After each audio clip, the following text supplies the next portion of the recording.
أعمالنا من يهده الله فلا مضل له ومن يضلله فلا هادي له أشهد أن لا إله إلا الله وحده لا شريك له وأشهد أن محمدا عبده ورسوله الرحمة المهداة والنعمة المسداة والعاقبة المتقين ولا عدوان إلا على الظالمين سبحانك لا علم لنا إلا ما علمتنا إنك أنت العليم الحكيم قال رب اشرح لي صدري ويسر لي أمري واحلل عقدة من lisani yafqahu qawli amma ba'd. Alhamdulillah, pertama-tamanya dan selama-lamanya sama-samalah kita memanjatkan setinggi-tinggi kesyukuran kehadrat Allah Ta'ala kerana dengan limpah kurnianya sama-sama kita pada malam yang berbahagia ini sama-sama dapat kita berkumpul untuk sebentar tadi kita tunaikan salat fardu maghrib secara berjemaah. Kemudian kita duduk seketika untuk mengisi ruang waktu yang ada ni dengan kita membahaskan ataupun membincangkan tentang hadis yang ke-13 daripada hadis 40 Imam Nawawi rahimahullah ta'ala, iaitulah hadis yang bertajuk mengasihi sesama Islam.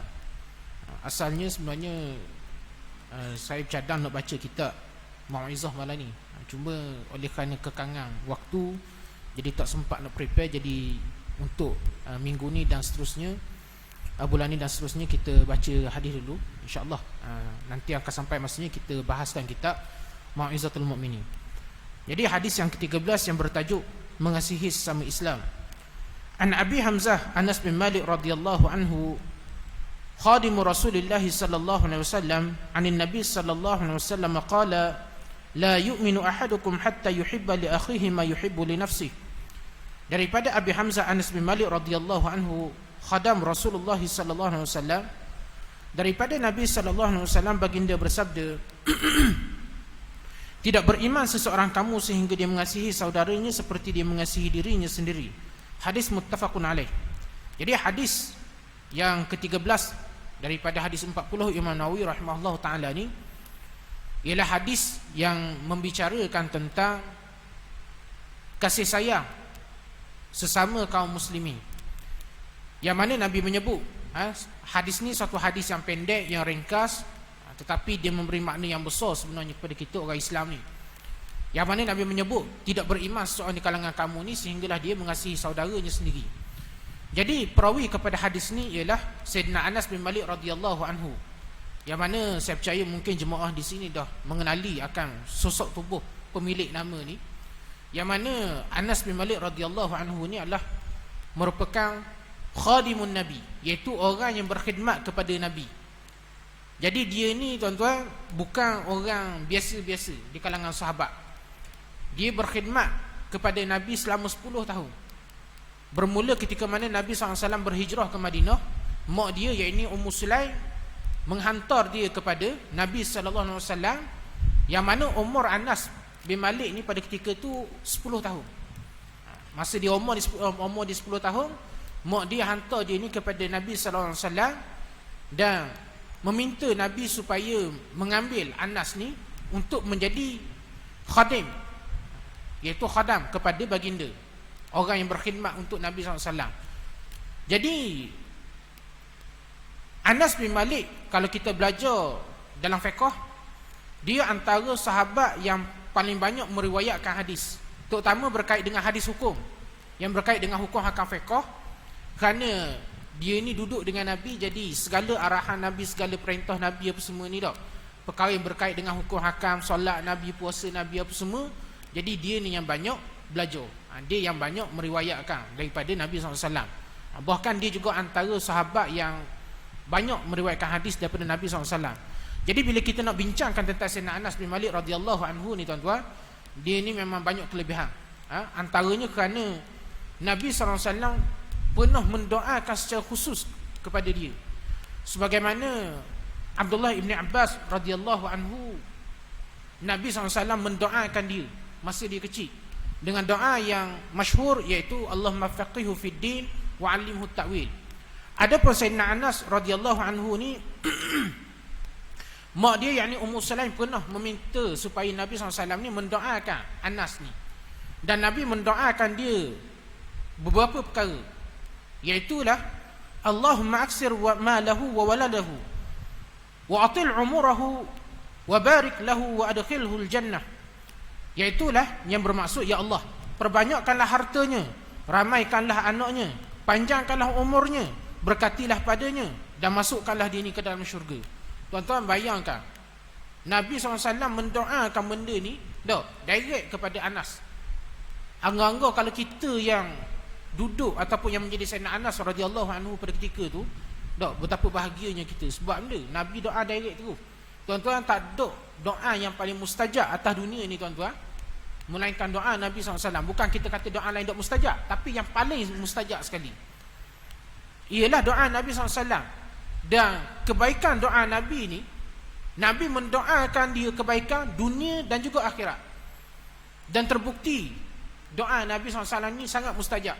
Kerana Sayyidina Anas bin Malik radhiyallahu anhu ni tuan-tuan, kalau kita baca dalam kitab Al-Isabah, disebut ketika mana Hajjaj bin Yusuf As-Saqafi dia menduduki kota Kufah pada ketika tu, jumlah anak dan cucu Sayyidina Anas yang dimakamkan pada ketika tu berjumlah 100 orang. Anak dengan cucu dia saja. Tak termasuk sepupu sepapak, tak termasuk dengan cicit hok lain. Anak dengan cucu saja 100 orang jumlah dia. Jadi Nabi mendoakan dia, Allahumma aksir malahu wa waladahu, ya Allah perbanyakkanlah harta dia dan juga perbanyakkanlah anak pinak dia. Jadi anak-anak Sayyidina Anas dan juga cucu dia ni ketika mana dimakamkan ketika mana Hajjaj bin Yusuf masuk ke kota Kufah, selama lebih kurang 100 orang. Dan dia ni juga Allah Ta'ala anugerahkan harta yang banyak. Dia ni dianugerahkan harta yang banyak. Dan juga sepanjang hayat dia ni tak pernah menderita sakit. Sepanjang hayat dia ni tak pernah sakit Anas ni. Dan Anas ni juga Allah Ta'ala kurniakan kepada dia umur yang panjang. Sehingga diriwayatkan ketika mana sahabat Nabi SAW yang berada di Basrah pada ketika tu. Basrah dengan Kufah ni dekat kawasan Iraq, dekat negeri Iraq. Anas bin Malik adalah sahabat Nabi yang paling akhir sekali meninggal, berada di Basrah. Maknanya kalangan sahabat-sahabat Nabi yang berhijrah ke Basrah, dia ni last sekali wafat. Dan dikatakan umur dia pada ketika tu ada yang kata 99 tahun, ada yang kata 107 tahun. Panjang umur dia. Memang Allah Ta'ala anugerahkan kepada dia ni umur yang panjang, tak pernah sakit, harta banyak, anak banyak. Ini antara kata keberkatan doa Nabi SAW kepada dia ni. Dan diriwayatkan Abu Hurairah berkata, aku tidak pernah melihat seorang sahabat pun yang salat dia ni mirip dengan salat Nabi SAW. Tak pelik benda ni sebab Anas bin Malik ni sentiasa berdamping dengan Nabi. Dia ni orang yang berkhidmat kepada Nabi. Nabi nak suruh benda-benda, nak minta tolong benda-benda, selain daripada Bilal bin Rabah, dia ni antara orang yang Nabi banyak gunakan khidmat dia. Jadi Anas bin Malik ni dia adalah sahabat di kalangan golongan Ansar, dan dia termasuk di kalangan yang disebut sebagai Sigharus Sahabah, iaitu sahabat-sahabat kecil, iaitu orang-orang yang beriman dan belajar dengan Nabi pada ketika usia kanak-kanak. Ya, macam kita sebut tadilah, dia berdamping dengan Nabi ketika mana umur dia 10 tahun. Dan ada orang-orang yang seperingkat dengan dia, contoh macam Abdullah bin Abbas.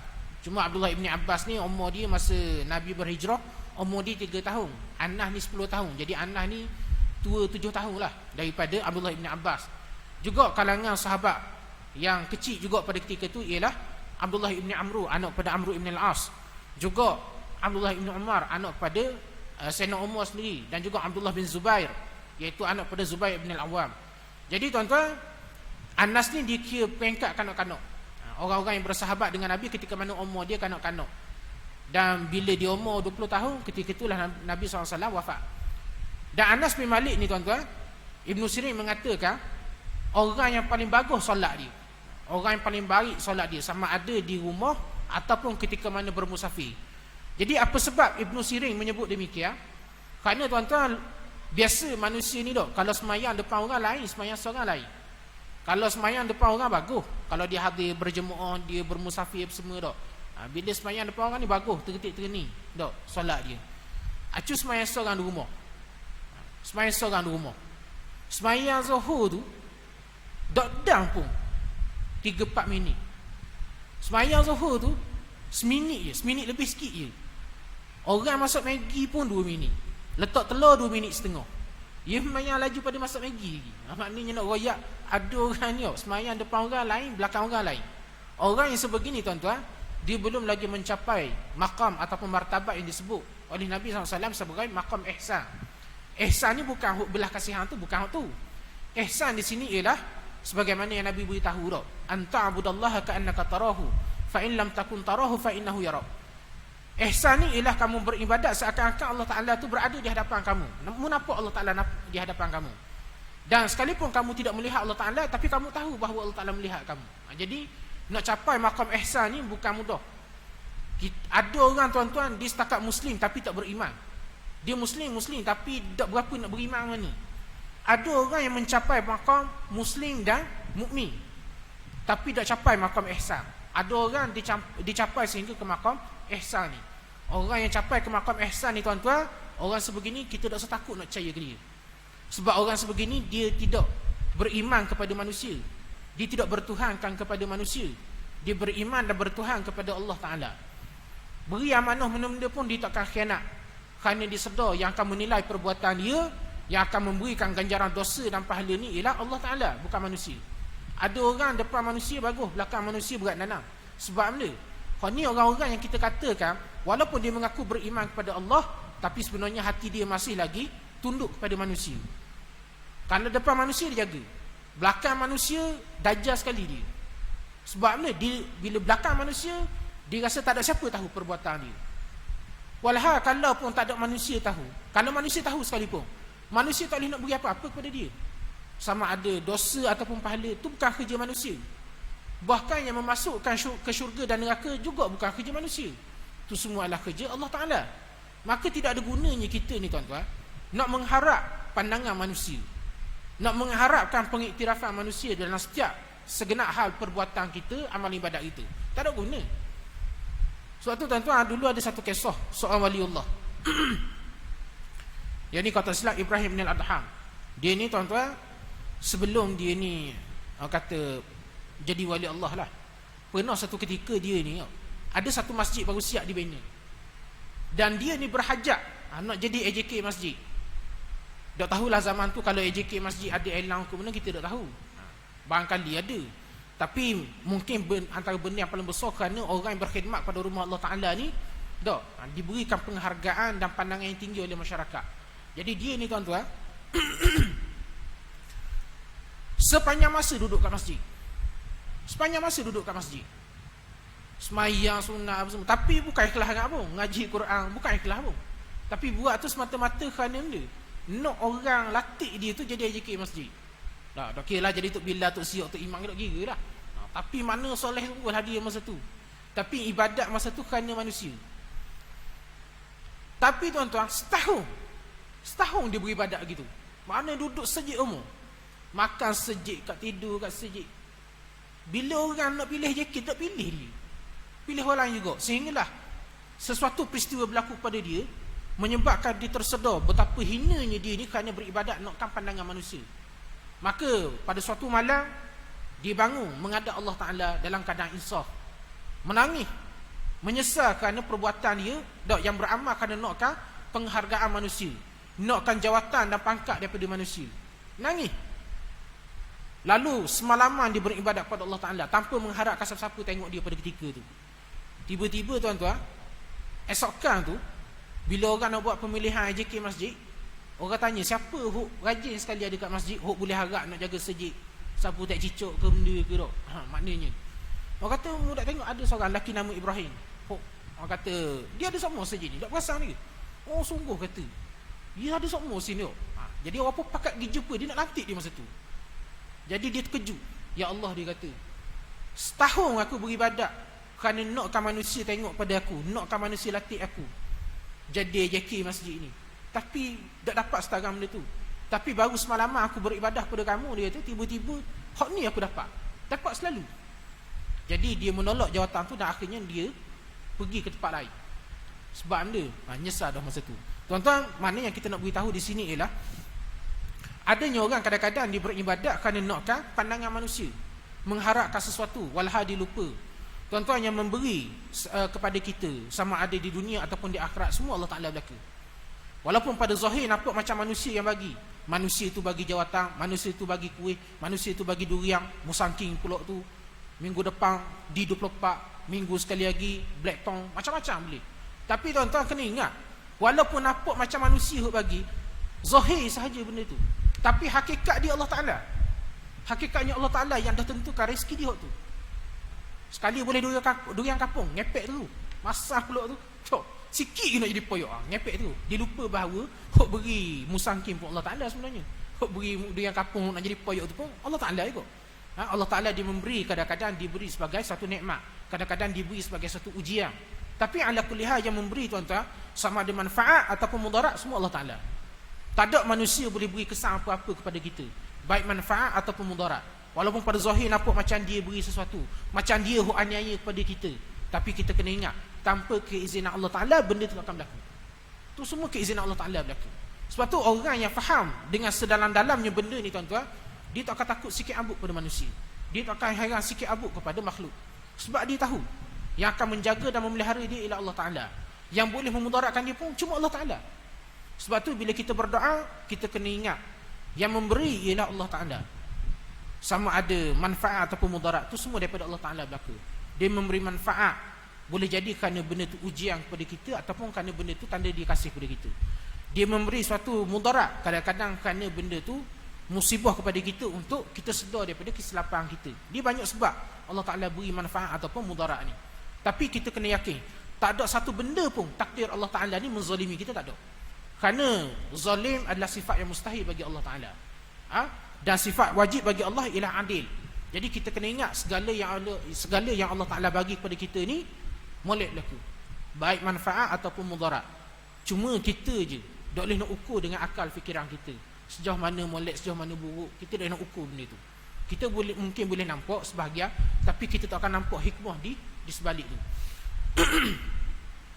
Kemudian Imam Ahmad berkata, Anas radhiyallahu taala anhu pernah meminta syafaat daripada Nabi SAW pada hari akhirat. Lalu Nabi sebut kepada dia, Nabi sebut kepada Anas bin Malik ni, aku pasti akan penuhi permohonan kamu. Nabi jawab, aku pasti akan penuhi kamu permohonan tu. Mu nak syafaat aku, garanti aku akan bagi. Maka Anas bertanya, ya Rasulullah, kat mana aku nak cari mu dekat akhirat lagi? Maka Nabi jawab, yang pertama ialah, kalau kamu nak cari aku dekat akhirat nanti, aku menunggu di titian sirat, titian siratal mustaqim. Ini tempat pertama Nabi akan beri syafaat pada umat dia. Dan Nabi kata, kalau mu nak jumpa aku dekat situ, maka cari aku dekat Al-Mizan, iaitu tempat di mana ditimbang amalan kita. Mizan tu maksud dia timbangan. Tunggu, mu cari aku situ. Kalau mu nak jumpa aku dekat titian sirat tadi, cari aku dekat Al-Mizan, aku tunggu situ. Kalau tak jumpa juga aku dekat situ, maka Nabi kata cari aku dekat Al-Hawd, cari dekat telaga aku. Ni 3 tempat Nabi SAW tunggu umat dia untuk beri syafaat. Maka tuan-tuan, nak dapat syafaat Nabi SAW, bukan tunggu dekat akhirat baru nak cari, bukan. Usaha mencari syafaat Nabi ni tuan-tuan sebenarnya bermula dekat atas dunia. Atas dunia ni mula dah, iaitu dengan cara kita berselawat, memperbanyakkan selawat kepada Nabi SAW, dengan cara kita mengamalkan sunnah Nabi, kita mengamalkan segala apa yang baginda ajar kepada kita, dan kita meninggalkan apa yang Nabi larang kita buat. Ni orang kata benda-benda yang nak menjadikan kita mendapat syafaat Nabi. Selain tu, syafaat Al-Quran, yang mana dulu kita pernah sebut. Dalam satu hadis Nabi menyebut, Iqra'ul Qur'ana fa innahu ya'ti yaumal qiyamah syafi'an li ashabi. Bacalah Quran, Nabi kata, sesungguhnya Al-Quran ini dia akan datang sebagai pemberi syafaat, sebagai penolong kepada orang yang baca di atas dunia. Hok baca, faham tak faham cerita nombor 2, penting baca. Memang kita nak bila baca tu biar faham lah, tak guna kot baca saja tak faham. Tapi sekurang-kurangnya bila baca ni membolehkan, melayakkan kita ni mendapat syafaat. Kalau kita baca pun malah, tak sah kata nak dapat syafaat, nak jadi panduan pun tak. Jadi kerana tu, bacalah Quran. Nak baca benda lain tak salah, bacalah. Tak nak baca novel ke, nak baca Facebook ke, benda ke, nak baca surat khabar ke. Tapi kita kena ingat, jangan ada sehari dalam hidup kita ni tak baca Quran. Rugi orang yang tak baca Quran ni.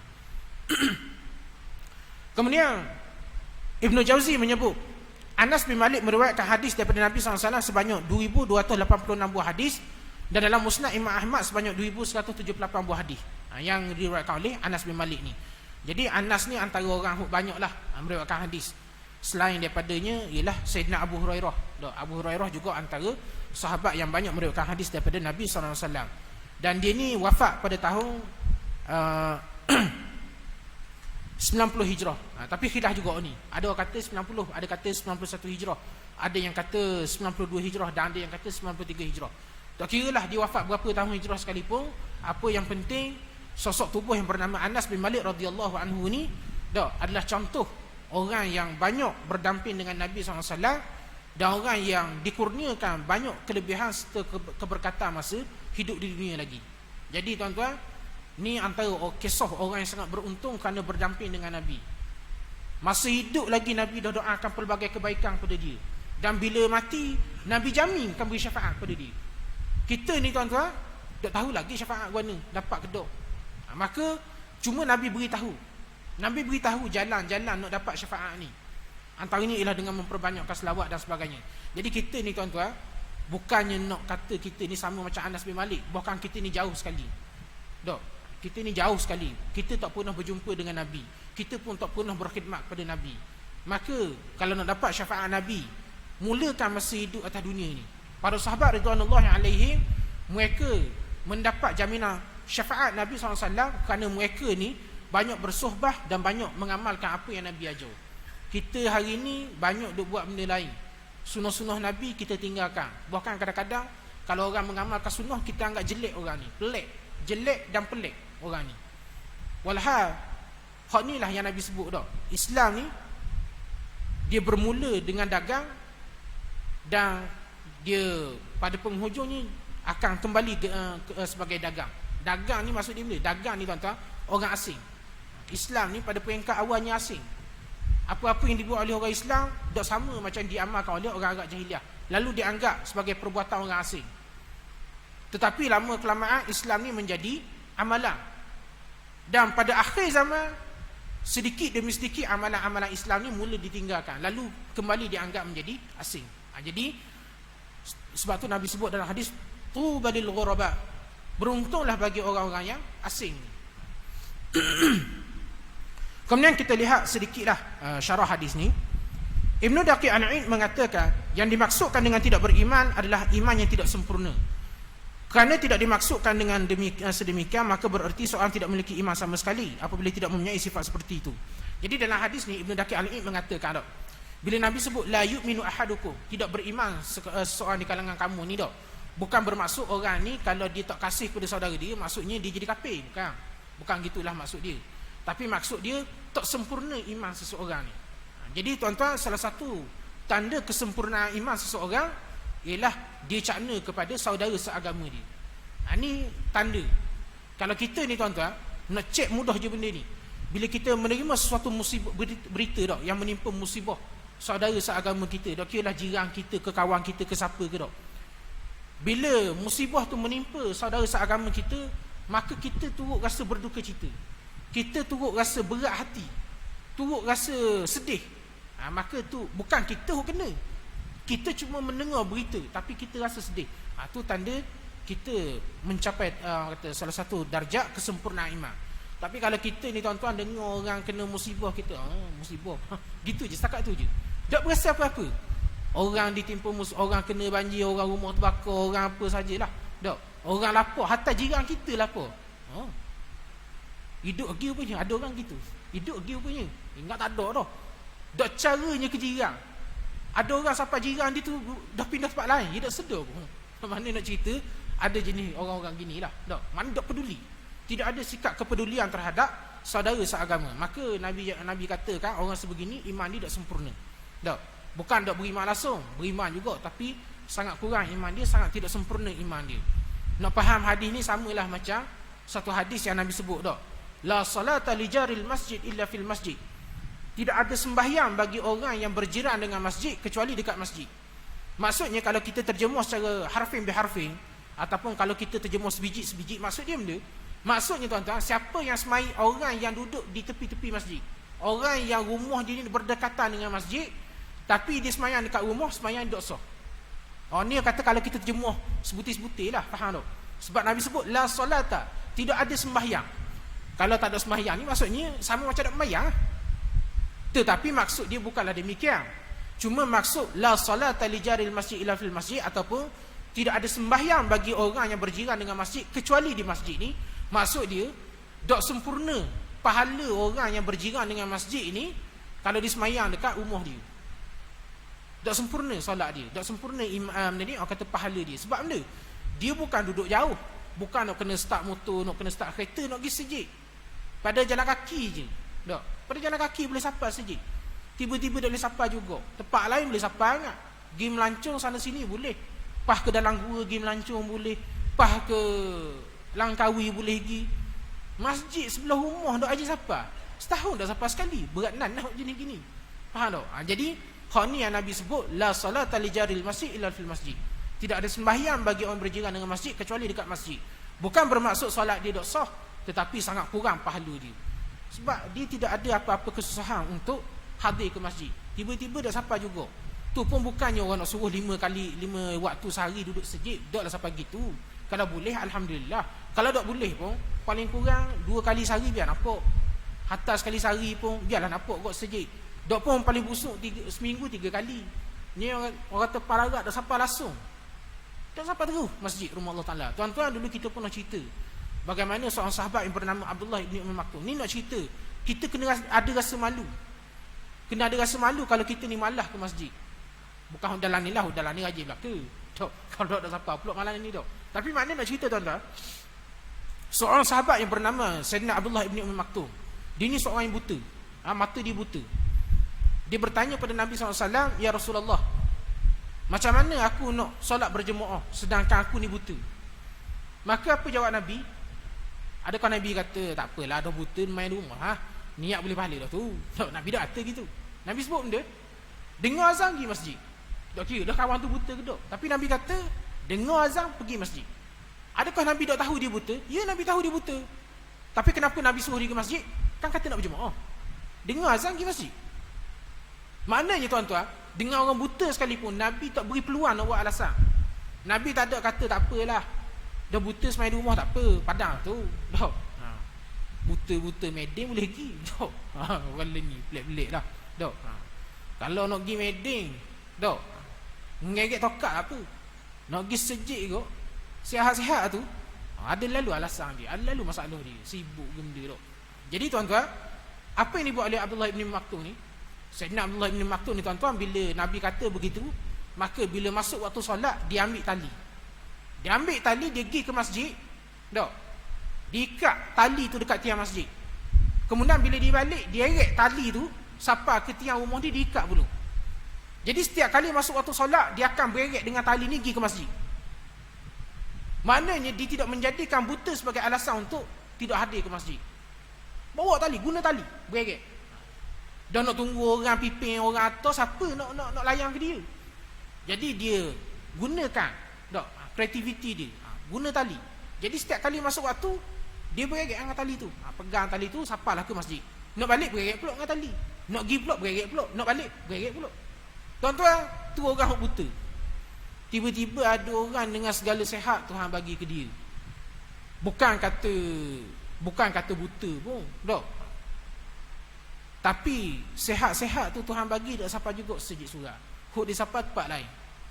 Dulu tuan-tuan adalah seorang orang kampung saya, tapi tak ada lah ni. Tak tahu lah hidup dah lagi kuan ni, tapi sebab dia pindah dah. Jadi kita tak tahu dah kuan ni cerita dah dia. Tapi tuan-tuan, dulu orang kampung saya, dia ada seorang dulu. Nak tahu dia ni ada masalah kedok senang je. Tengok dia ada sejid kedok.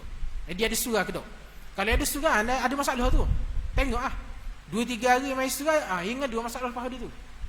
Selesai masalah, tak ada lesak tak apa Lepas tu bila pula ada? Bila ada masalah pula, siapa pula surah?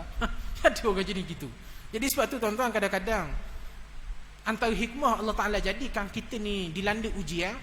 Kerana tuan-tuan, dengan sebab ujian ni lah manusia dia jadi ingat kepada Allah Ta'ala. Kalau tidak kerana ujian, jarang manusia dia ingat kepada Allah Ta'ala. Sebab tu tuan-tuan, jangan sedih bila mana Allah Ta'ala kurniakan kepada kita ni penyakit, musibah dan ujian. Sebab tuan-tuan, kadang-kadang kita tengok dengan sebab kita ada musibah sebegini, ujian sebegini, menjadikan kita ni rajin hadir ke rumah-rumah Allah Ta'ala. Acu tengok orang sihat, berapa ramai je orang yang sihat hadir ke masjid, hadir ke surau. Tak apa banyak. Dok, sebab tu kita kata dok, biasa hok mari sejik ni sesek berat nanam belaka. Buah pinggang, jantung, dok, kanser, kolesterol tinggi. Sebab tu siapa sejik surah. Hok sehat-sehat tu dak siapa.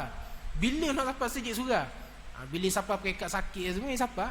Jadi orang kata maknanya manusia ni tuan-tuan, dia ingat Allah Taala ni bila ada ujian je. Tak ada ujian dia dah ingat lah. Dok. Jadi sebab tu Allah Taala kurniakan kepada para kekasih dia, para nabi-nabi dia, para rasul dia dengan ujian. Sehingga Allah Taala sehingga Nabi menyebut dalam hadis, asyadul bala al anbiya. Orang yang paling banyak terima ujian ialah para nabi dan rasul ni. Jadi kemudian Abu Amr bin Salah berkata, perbuatan sebegini kadang-kadang dianggap sulit sehingga ia tidak mungkin, tidak mampu dilakukan oleh seseorang.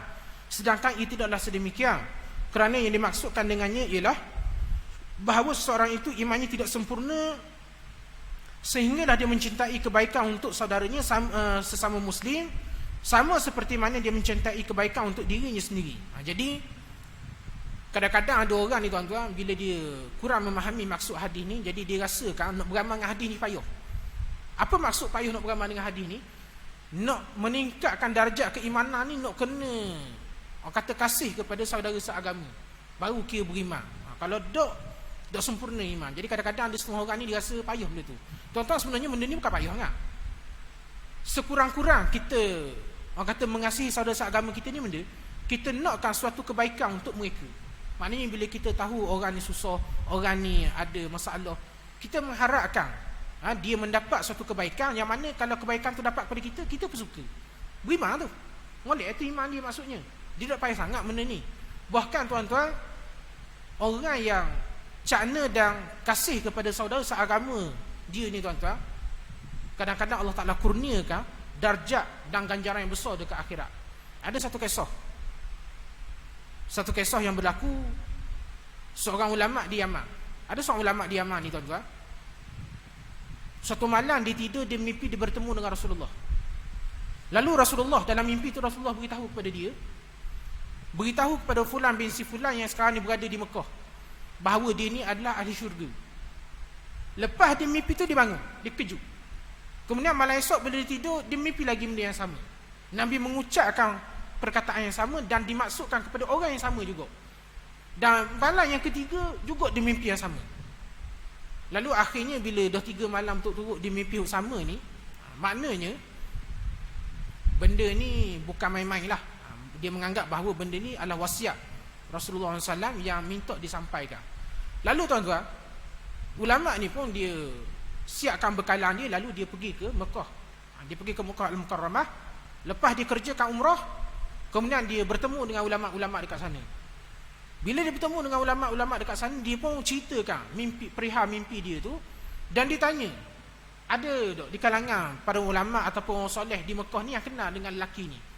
Sebab kalau sedemikian rupa Nabi kata orang ni ahli syurga, atas dunia tu Nabi kabadah ahli syurga, maka sudah pasti orang ni bukan sebarang. Mungkin dia ni orang soleh kalangan orang-orang ulama juga. Tapi bila ditanya pada para ulama dan orang soleh dekat Mekah, tak ada seorang kenal. Dia kenal seorang habuk. Siapa lelaki tu? Lalu akhirnya mereka buat keputusan nak cari lelaki ni. Jadi mereka pun bertanya, kumpulan ulama ni, orang alim dengan kumpulan ulama dan orang soleh ni pakat cari siapa lelaki ni. Cari, tanya orang tu, tanya orang ni, tanya kapur tu, tanya kapur ni, sehingga akhirnya dia bertemu dengan seorang lelaki yang kenal dengan orang yang dimaksudkan, orang yang dicari tu. Cumanya orang yang kenal dengan orang tu, dia tengok hok depan ni sesek ulama belaka, sesek orang alim, orang soleh belaka. Dia kata, dah apa hal tuan-tuan nak cari orang gitu? Yang nak cari sangat orang gitu tu buat apa? Bila sebut orang gitu maksudnya benda, maknanya orang ni berat nanang cak ayam kau maknanya. Faham tak? Dah sebut orang gitu tu. Jadi mereka ni sedikit terkejut bila tengok reaksi pertanyaan lelaki ni. Cuma dia kata tak apalah, kami ada urusan dengan dia, minta beritahu je lah kat mana rumah dia. Jadi akhirnya dibawa lah ke rumah lelaki ni. Dan bila keluar lelaki ni, maka ulama huk mimpi jumpa Nabi tu pun ditanya, betul ke tuan nama fulan bin si fulan? Dia tak sebutlah nama orang tu. Dalam cerita tu cuma sebut gitu je lah. Ya betul lah, saya lah orang tu. Dah ada apa tuan-tuan cari saya ni tu? Dia kata sebenarnya saya ada perkhabaran yang nak dibawa. Benda ni pesanan daripada Nabi SAW. Dia ceritalah yang dia mimpi jumpa Nabi SAW dan Nabi minta sampaikan wasiat kepada dia bahawa dia ni ahli syurga. Maka lelaki ni kejut. Dia kata mustahil dia ni, bukan dia tak boleh jadi ahli syurga, bukan. Tak ada siapa tak mau jadi ahli syurga. Orang kafir pun nak masuk syurga. Tanya isap dadah nak masuk syurga ke neraka? Nak masuk syurga. Isap dadah mayang budak nak masuk syurga dah. Tak ada siapa pun tuan-tuan nak masuk neraka. Tapi bukan lelaki ni, bukan dia tak mau jadi ahli neraka, bukan tak mau masuk syurga. Cuma dia sepelik. Sebab dia kata kalau nak kira, dia kata betul ke dok perkhabaran ni. Sebab dia kata kalau nak kapur ni dia berat nanang kali, dia cayang kali. Patut ada lagi orang yang lebih layak kalau nak dapat berita segembira tu. Dia kata dok, memang Nabi maksudkan kepada kamu. Jadi dia kata cuba ingat-ingat balik, ada tak apa-apa amalan yang kamu buat sehingga layak dapat berita gembira ni.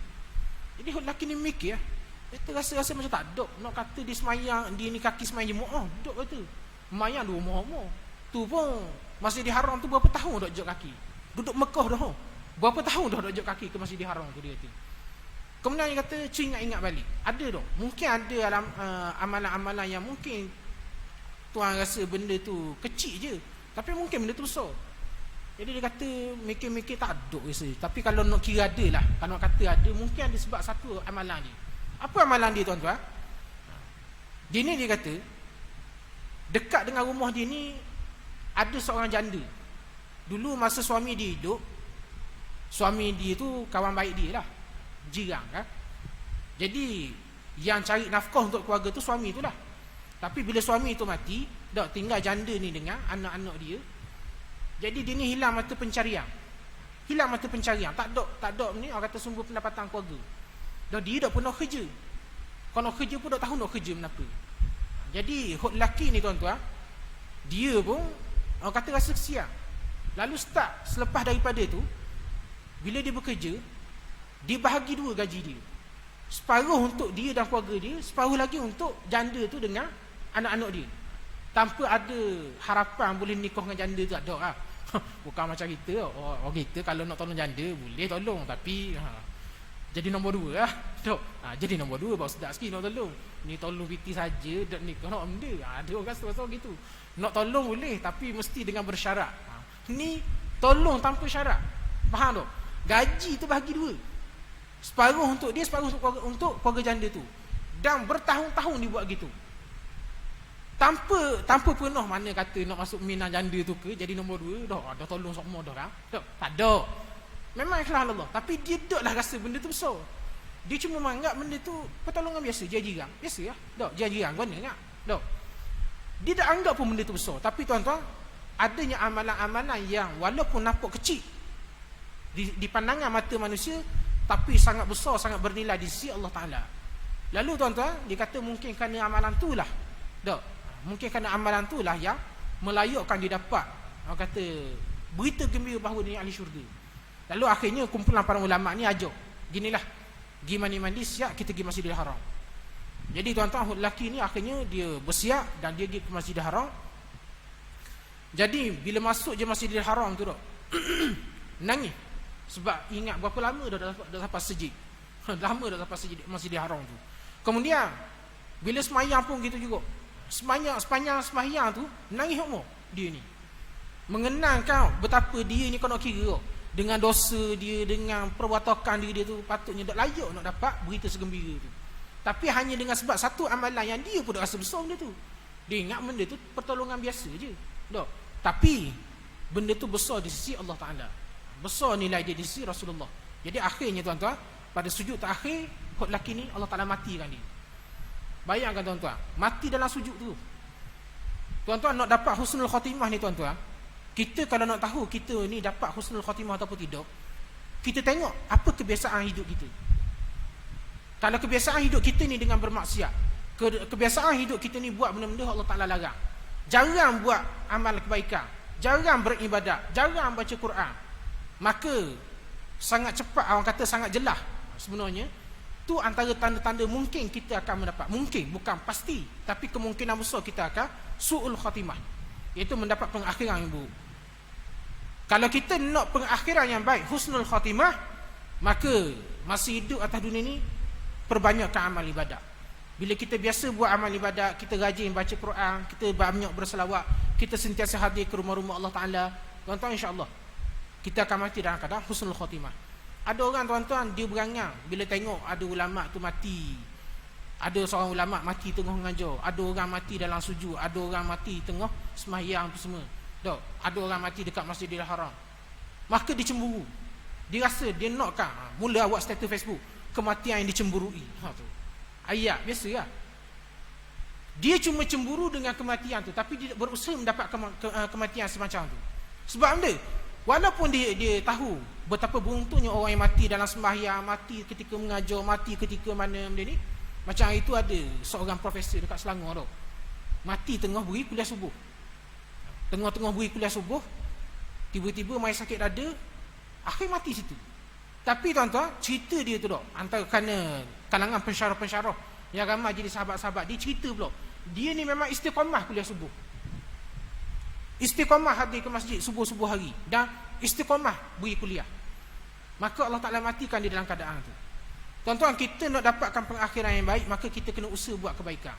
Kena berusaha istiqamah dalam kebaikan. Sebab tu dulu kita pernah cerita tau. Orang kata 8 jenis sahabat yang tak boleh dibuat kawan. Sebab benda? Bimbang takut kita terikut dengan sahabat sebegitu. Antaranya ialah sahabat yang disebut sebagai mutalawin, iaitu orang yang berwarna-warni. Bukan LGBT. Maksud berwarna-warni itu ialah orang yang perangai dia tu tak tetap. Sekejap pergi masjid, sekejap duduk. Kadang-kadang lagi banyak pergi masjid daripada pergi ke masjid. Maknanya dia ni tak istiqamah. Tuan-tuan, orang yang nak duduk dalam kebaikan, maka dia tidak ada alasan untuk tidak istiqamah dalam kebaikan. Dan kita, kalau kita nak beristiqamah dalam kebaikan, kita perlukan sahabat yang juga istiqamah dalam kebaikan. Kalau kita nak istiqamah dalam kebaikan tapi kawan dengan kutu lepok kedai mamak pukul 3-4 pagi, gelak gambar. Hok kawan dengan sesek futsal, gelak gambar. Bila nak pergi sejid surahnya, kawan ni memang ada resah nak pergi sejid surah. Jadi tuan-tuan, jangan kita cuma rasa cemburu terhadap kematian dok yang baik pada orang lain, tapi kita tak berusaha nak dapatkan kematian yang sama. Sebagai contoh tuan-tuan, beberapa minggu lepas bila ada satu keluarga yang aksiden dok kat Johor dok, ingat dok, baru ni ada sekeluarga aksiden, tinggal 2 orang je hidup. Seorang anak dia tu aksiden juga, tapi hak tu masuk ICU lepas ada tu. Dan seorang tu kebetulan dok pergi duduk ngatuk dia. Jadi 2 orang ni je selamat. Tapi tuan-tuan, sekeluarga dia tu semua hafiz Quran belaka. Hafizah Quran belaka. Maknanya tuan-tuan, orang ni dok, terutama si ayah ni tuan-tuan, seumpama seakan-akan dia dah merancang kalau dia mati nanti dia nak orang yang macam mana, anak yang macam mana yang akan mendoakan dia. Kan Nabi sebut dalam hadis dok, iza mata ibnu adam inqata amaluhu illa min salas. Bila mati seorang anak Adam ni, terputus daripada dia ni semua perkara kecuali 3. Maknanya semua amalan dia habis belaka. Tak ada dah hok boleh menambah pahala dia selepas dia mati, kecuali 3 perkara, iaitu sedekah jariah. Yang kedua, ilmu yang bermanfaat yang dia sebarkan, dan anak yang soleh yang mendoakan dia. Maknanya tuan-tuan, dia letak track anak-anak dia ni semua ngapal Quran belaka. Maknanya bila dia meninggal ni tuan-tuan, anak dia ni dok, orang kata akan mendoakan dia. Paling kurang tuan-tuan, kalaupun anak dia baca Quran, dia akan dapat pahala. Sebab benda, siapa hok bayar yuran anak dia masuk sekolah tahfiz? Siapa yang menyekolahkan anak dia hok masih hidup tu? Masa anak dia masih hidup, masa dia masih hidup, bukan ke dia hok bayar yuran? Ad-dalu 'alal khairi ka fa'ilih, Nabi kata. Orang yang menunjukkan kepada suatu jalan kebaikan, dia juga akan dapat pahala yang sama. Maknanya tuan-tuan, setiap kali anak dia ngapal Quran, mengulang Quran, dia dapat pahala tu. Dah orang ngapal Quran ni tuan-tuan, dia bukan ngapal masa sekolah tu je. Orang ngapal Quran ni tuan-tuan, sampai mati dia kena mengulang Quran. Maknanya tuan-tuan, sepanjang anak dia hidup, sepanjang hayat anak dia tu ngapal dan mengulang Quran, selama tu lah, walaupun ayah dia ni mati lama dah, dapat pahala tu. Sebab tu tuan-tuan, kalau nak pahala free, ajar orang baca Quran. Walaupun sekadar baca ajar Iqra. Kita ustaz bukan pandang nak baca Quran dok, tapi boleh ajar sikit-sikit, ajar. Walaupun cuma ajar budak-budak tuan-tuan, walaupun dia bila besar tu dia mahir Quran dengan sebab tok guru yang lain pula, tapi jasa kita memperkenalkan huruf-huruf Quran kepada dia, tetap dapat. Tak rugi tuan-tuan. Sebab tu tuan-tuan, antara orang yang paling beruntung dekat akhirat, orang yang beruntung lepas mati ialah orang yang mengajar Quran. Walaupun dia cuma sekadar mengajar muqaddam, walaupun dia cuma sekadar mengajar iqra. Tapi tuan-tuan, setiap kali anak murid dia tu baca Quran, apatah lagi kalau lepas tu anak murid dia ajar pula anak murid yang lain. Kemudian dia ajar lagi. Tuan-tuan, pahala dia betul-betul dapat. Kita nak cari mana pahala, tuan-tuan, yang sampai lepas kita mati pun masih berjalan lagi. Ada orang bekerja, dia nak selepas dia peceng, masih berjalan peceng dia. Lepas dia mati, peceng dia boleh lagi ke anak bini dia. Tapi berapa ramai je orang yang berfikir apa pahala saham yang dia dapat bila dia mati. Hak ni ada ramai nak fikir. Jadi tuan-tuan, kita kena ingat, kehidupan kita bukan setakat dalam dunia ni je, tapi yang paling besar ialah di akhirat. Wal akhiratu khairun wa abqa. Sedangkan akhirat ni Allah Taala kata lebih kekal dan lebih baik. Lebih baik dan lebih kekal. Isyak dah. Duk bunyi kot jam sini. 3-4 waktu sejak dah mengajar duk bunyi jam ni, masalah. Kita dengar pada jam je. Isyak dah. Jadi tuan-tuan, maknanya dah, bagaimana kita nak merancang kehidupan kita atas dunia? Caranya ialah dengan kita merancang bagaimana kita nak hidup dekat akhirat. Kita merancang kehidupan atas dunia dengan cara kita merancang kehidupan dekat akhirat. Maka insya-Allah, segala apa yang kita lalui dalam dunia ni, dia akan menjadi kebaikan untuk kita di dunia dan juga kebaikan dekat akhirat. Jadi saya rasa cukup sekali sajalah. InsyaAllah pada pertemuan yang akan datang kita akan sambung balik perbincangan kita daripada hadis ni. Mudah-mudahan segala apa yang disampaikan pada malam ni sama-sama dapat kita ambil manfaat dan kita amalkan. Segala apa yang baik datang daripada Allah Taala, apa yang tersilap dan kekurangan itu datang daripada kelemahan diri sendirilah. Aku qauli hadza wa astaghfirullah allazi li wa lakum. Wassalamualaikum warahmatullahi wabarakatuh. Rabbana atina fid dunya hasanah wa fil akhirati hasanatan wa qina azabannar.